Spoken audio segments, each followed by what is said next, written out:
جی ادھر میرے لیے کوشچن ہے یوسف چودھری کا، غالب کمال، غالب بھائی ہو کریٹڈ طالبانائزیشن؟ تو بھائی رسول اللہ کریٹڈ طالبانائزیشن، ٹھیک ہے.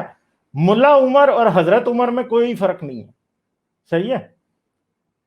ملا عمر اور حضرت عمر میں کوئی فرق نہیں ہے، سمجھ گئے؟ ایک جیسے لوگ ہیں بالکل. تو کس نے طالبان بنائے؟ اب آپ 100 بار کہیں کہ امریکہ نے بنائے، مگر یاد رکھیں کہ اگر اسلام نہ ہوتا تو طالبان افغانستان میں کبھی نہیں بن سکتی تھی، نہ پاکستان میں. تو یہ کس نے بنائے ہیں؟ یہ رسول اللہ نہیں بنائے ہیں، یہ اسلام کے ساتھ پیدا ہوئے ہیں. ظاہری بات ہے تسلسل ہے نا، ٹھیک ہے. مدرسے تو بغداد میں بھی تھے نا، ٹھیک ہے، مدرسے تو مدینے میں بھی تھے، مکے میں بھی تھے.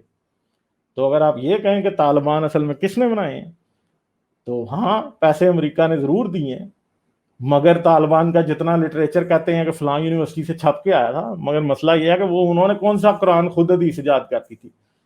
تو کس قصور کس کا ہے؟ ٹھیک ہے امریکہ کا قصور ہے، مگر اصل میں اگر یہ اسلام نام کا ریلیجن نہ ہوتا تو ضرور کہیں بھی یہ آپ کو تماشا نظر نہیں آنا، ٹھیک ہے.